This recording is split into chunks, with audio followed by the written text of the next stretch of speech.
Now we will discuss political environment. क्या होता है पॉलिटिकल एनवायरनमेंट? देखो बेटा, political environment decides the fortune of business in country. किसी भी कंट्री में जो बिजनेस होता है उसका भविष्य पॉलिटिकल एनवायरनमेंट डिसाइड करता है। देखो, पॉलिटिकल एनवायरनमेंट अगर स्टेबल है तो बिजनेस की ग्रोथ होगी। अगर पॉलिटिकल एनवायरनमेंट स्टेबल नहीं है, हर साल हर 6 महीने में गवर्नमेंट चेंज होती है, तो बेटा बिजनेस पे नेगेटिव इफेक्ट पड़ेगा। बिजनेस पे क्या, देश पे नेगेटिव इफेक्ट पड़ेगा। तो स्टेबल पॉलिटिकल एनवायरनमेंट बहुत ज़रूरी है किसी भी बिजनेस की ग्रोथ के लिए। हर पॉलिटिकल पार्टी जब भी आती है तो किसी बिजनेस पे पॉजिटिव इफेक्ट डालती है, किसी पे नेगेटिव इफेक्ट डालती है। तो every political party have some effect on business. किसी पॉलिटिकल पार्टी का पॉजिटिव इफेक्ट होता है बिजनेस पे, किसी पॉलिटिकल पार्टी का नेगेटिव इफेक्ट होता है बिजनेस पे। जैसे किसी पॉलिटिकल पार्टी के आने से शेयर्स की प्राइसेस बढ़ गई तो पॉजिटिव इफेक्ट, किसी पॉलिटिकल पार्टी के इलेक्शंस जीतने से शेयर्स की प्राइसेस डिक्रीज हो गई, नेगेटिव इफेक्ट। तो हर पॉलिटिकल पार्टी बिजनेस पे इफेक्ट डालती ही डालती है। देखते हैं एग्जाम्पल्स लिए मैंने, इम्पैक्ट लिए। कहते हैं 1977 की बात करें, उस टाइम जनता पार्टी थी जिसे आज हम बीजेपी भारतीय जनता पार्टी बोलते हैं। उस टाइम उस पार्टी का नाम था जनता पार्टी। 1977 में जनता पार्टी थी। जनता पार्टी ने एमएनसीज को इंडिया में नहीं आने दिया। Who opposed MNCs to enter in India? Janata Party ने इंडिया के गेट्स बंद कर दिए थे एमएनसीज के लिए, मल्टीनेशनल कंपनीज के लिए। तो जितनी भी बड़ी बड़ी एमएनसीज थी उस टाइम, पेप्सी कोक बहुत फेमस थी, तो पेप्सी कोक को वापस जाना पड़ा। क्यों? क्योंकि जनता पार्टी ने नेगेटिव एटीट्यूड दिखाया।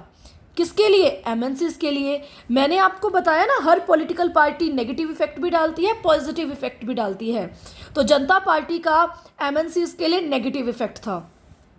1991 में एलपीजीज बनी, लिबरलाइजेशन, प्राइवेटाइजेशन, ग्लोबलाइजेशन, और सरकार थी कांग्रेस की।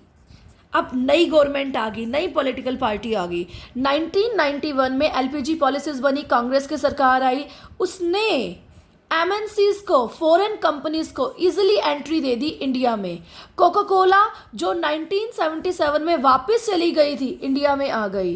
पेप्सी जो 1977 में वापस चली गई थी, इंडिया में आ गई। इट मीन्स कांग्रेस ने एमएनसीज के लिए पॉजिटिव एटीट्यूड दिखाया। देखो, जनता पार्टी ने एमएनसीज के लिए नेगेटिव एटीट्यूड दिखाया और कांग्रेस पार्टी ने एमएनसीज के लिए पॉजिटिव एटीट्यूड दिखाया। सो 1991 में इंडिया के गेट्स ओपन कर दिए गए एमएनसीज के लिए, क्योंकि बेटा ग्लोबलाइजेशन हो गया था। ग्लोबलाइजेशन का मतलब एक कंट्री की इकोनॉमी दूसरी कंट्री की इकोनॉमी से कनेक्ट हो गई थी, कंट्रीज की इकोनॉमीज आपस में कनेक्ट हो गई थी। अब इस पार्टी का नेगेटिव एटीट्यूड, इस पार्टी का पॉजिटिव एटीट्यूड, यानी हर पार्टी बिजनेस को इफेक्ट करती ही करती है, चाहे नेगेटिवली करे चाहे पॉजिटिवली करे। कहते हैं पॉलिटिकल क्लाइमेट के सपोर्ट के कारण आज हैदराबाद को साइबराबाद कहा जाता है, क्योंकि बेटा वहाँ की गवर्नमेंट ने सबसे ज़्यादा डेवलपमेंट की है किसमें? आईटी सेक्टर में। सबसे ज़्यादा इंफॉर्मेशन टेक्नोलॉजी में डेवलपमेंट की है, तभी तो आज हैदराबाद को साइबराबाद कहा जाता है। साइबर सिटी है हैदराबाद, जहाँ पे सबसे ज़्यादा आईटी सेक्टर है, सबसे ज़्यादा आईटी इंडस्ट्रीज़ हैं, सबसे ज़्यादा आईटी कंपनीज़ हैं। आईटी का हब है ये हैदराबाद।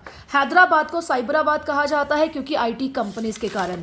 अब देखिए, ये है पॉलिटिकल एनवायरनमेंट। हर पार्टी का बिजनेस पे इफेक्ट पड़ता ही पड़ता है।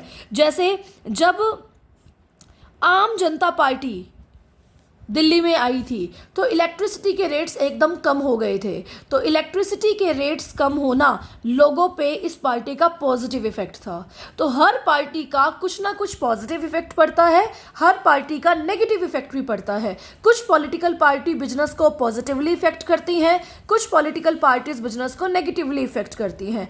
जैसे कुछ साल पहले राजस्थान में एक गवर्नमेंट आई, एक पॉलिटिकल पार्टी आई, उसने जितनी भी अल्कोहल था उसको राजस्थान में बैन कर दिया।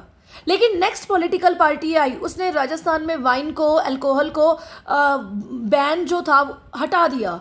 तो पहली पॉलिटिकल पार्टी का अल्कोहल इंडस्ट्री पे नेगेटिव इफेक्ट था, दूसरी पॉलिटिकल पार्टी का अल्कोहल इंडस्ट्री पे पॉजिटिव इफेक्ट था।